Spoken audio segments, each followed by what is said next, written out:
Hey guys, welcome to Spiritual Network, where we talk about everything spiritual. If you're new here, I'm a recovering drug addict. I've been clean for almost 3 years now, and I'm on the spiritual journey. And we talk about all kinds of things. So if you stick with me, then you'll learn all kinds of spiritual stuff that I've learned on my journey. So I've known that I needed to make a video. I've literally been like on this mental health chill, thing, trying to figure out what to do with my life still. But I didn't know what to make a video about today, and then I had like an epiphany kind of thing in the shower, which that's where I normally have my epiphanies, but it was really random. And I've decided to talk about like fight or flight, and whenever you're in survival mode and how it can affect you. This is kind of off topic with spirituality, but it's kind of not. So when we talk about survival mode or fight or flight, it really can be a lot of things that can affect this within you, like cause this to happen. Homelessness is a big one, and I'll tell you why here in a little bit, why I even had this epiphany of doing this video, because I didn't realize like I'm still in fight or flight, and abuse, victim abuse, any kind of emotional, physical, any kind of abuse, and being in war, or anything like that. So I know in the past, like growing up, I was very much in fight or flight most of the time in my teenage years, whenever, I was dealing with narcissistic abuse from my father, and then as I got older, being in altercations with my partners and stuff like that, and being a drug addict. So, you're always in survival mode, especially whenever you become a full-blown addict, like I did. Like, everything was about survival, because I didn't, I used all my money on drugs and stuff, so, you're in fight or flight most of the time. So how this could affect you is it can cause you to rush through everything. Like if you're rushing around, literally doing anything. I'd brush my teeth and I'd think I'd have to hurry doing it. If I went somewhere to eat, I'd have to eat and get right out. I couldn't just sit and relax and talk with friends or anything like that. You're always rushing. You're always trying to make sure that you're not in a certain place for very long. And like when I remember being a teenager, and when I would hear my dad's truck or something, I'd make sure that everything was spotless and cleaned. If I sat down for too long or tried to rest, my mind would make me think that I'm being lazy and I'm not doing enough. And the reason why this usually happens is because you have some kind of traumatic event. It could be a lot of different traumatic events, long-term psychological abuse, emotional abuse, or anything like that. And then like homelessness or being at war, your mind just can't cope with whatever has happened, and so your mind is always going, and it's making you always go like all over the place, and you can't calm yourself. Like you aren't able, whenever you're around people, you can't be calm. Whenever you're around like crowds, or even going grocery shopping, you don't even want to go in, because your mind always thinks that there is some kind of emergency, or there's something that's going to happen, or there's some kind of it's always at fight or flight. It's like it thinks that it's under attack all the time, your mind and your body. And so when you go through these things and this happens to you, you don't even realize that that's what's causing it. You don't even realize that's where your anxiety's at. That's why you have all these issues with being around people or rushing through things. And the big thing, whenever you talk about it with like in a spiritual aspect, is you're not able to be in the present moment. So a lot of the times, whenever you are able to actually start healing this part of you, because it can take intensive therapy, like I remember the very first time I was homeless, once I was on fight or flight, I was always rushing through things, because you're around people that, are doing drugs, you're around people that are mentally ill, you're around people in places that are unsafe, you know, being on the streets, you know, being even in homeless shelters. They're not very safe.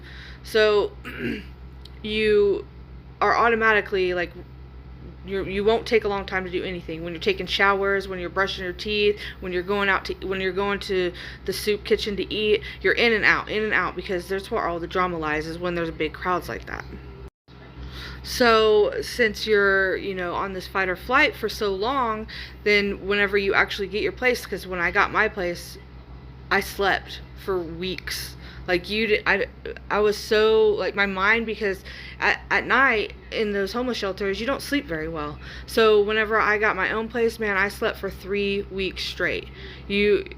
That's getting you out of fight or flight. You're starting to heal the things that you've been through. You're starting to learn to live in the present moment, and it's not easy. It's very hard going to that, especially if you don't have a safe place to go. If you don't have a safe place to, you know, talk to people, and to, you know, like therapy and stuff like that, or even just a house to live in or anything. If you don't have a safe place to lay your head down at night, you can stay in survival mode for your whole life. And you know, in this world right now, the way that we're living, there's a lot more people in survival mode than you think. So, like, you have, first of all, there's a lot of people with the generation that we're in that have dealt with shitty childhoods. Like, they have trauma that they've never even looked at, they've never even tried to heal. And then you have everything that's going on in the world right now with groceries being high, house payments being high, war about to start. I mean, all these things, plus we just had COVID. So all of these things will cause trauma to put you in fight or flight. And the one thing that the government or the people that don't want us in power, they want us to just be submissive, and they want to have control. The best thing that they can do is to keep us in fight or flight. Because when we're in fight or flight mode, we're more reactive, we don't respond, we're all in our negativity. So all we're worried about is putting food on the table for our kids and taking care of the things we need to take care of, you know. And so it would be more benefit for them to have all the prices raised and everything, so they're in control over us, you know, because we can't even make it, so why would we stand up against them? And ways that we can get out of survival mode is through grounding techniques. I go to the park and just sit there and try and close my eyes and listen to, like, the birds or something.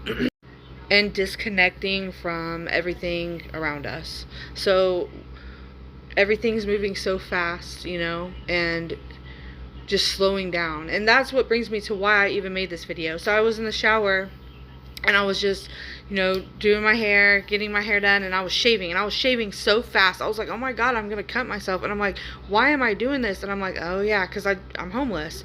So, you know, and I'm just now getting out of that mindset of fast paced, you know. I'm not living in a shelter anymore, so it's getting a little bit easier. But it's like, I was shaving so fast, and I was like, man, I don't have to do that. I can just slow down, you know, and shave without worrying about trying to cut myself. And ways that we up level and ways that we align our chakras is by being in the present moment and understanding that we don't, you know, have to rush, and we can take our time in the shower and just feel, you know, like the way that it feels on our skin. Or we can go and just walk in the park slowly and just disconnect from all the noise and traffic from the city life, you know. And it's like, when they talk about getting out of the matrix, it's getting out of that city life. Like, we weren't meant to have all these cities and all these, you know, cars all congested into one area. We were meant to live out in the fields, out, you know, off grid. That's where we're, as spiritual beings, where we feel the most accepted and most love from God, is when we connect to nature. So if you're dealing with, you know, fight or flight, being, you know, your mind just going and always rushing around, always thinking you're not doing enough, never, you know, being in these narcissistic abusive relationships and stuff like that, where, you know, you're always being talked down, you're always doing something wrong, you're always going to have to make sure you're perfect, you always have to watch your steps and walk on eggshells. Like, getting away and just getting into nature and, you know, just feeling your heart space and knowing and holding that space for yourself and knowing, like, it's not going to be like this forever. And that's how I try and stay positive with being homeless, you know, just sitting and feeling my heart space. And if you're an addict and you're trying to get clean, one of the best places to start is getting out of that fight or flight, finding a different environment, and even if you can't do that, going out in nature and still connecting with yourself and connecting with God. The reason why we use is because there's a void within us, a hole that we are numbing, that really just needs to be replaced by God, by nature, by, you know, learning who we are and being in an environment that's not fast paced. It's all about the environment, you know. Change your people, places, and things, but also your environment for sure. Get out. Like, if you are in the same home that you were using in, try and get a different home. Go to, you know, a different place or something, but also mostly connecting in nature, because that's what helped me a lot. So anyways, if you're struggling and you need to talk, or you want a reading, I do readings also, then all my information is in the description box below. And I really hope that everybody has a great day. Like and subscribe, please.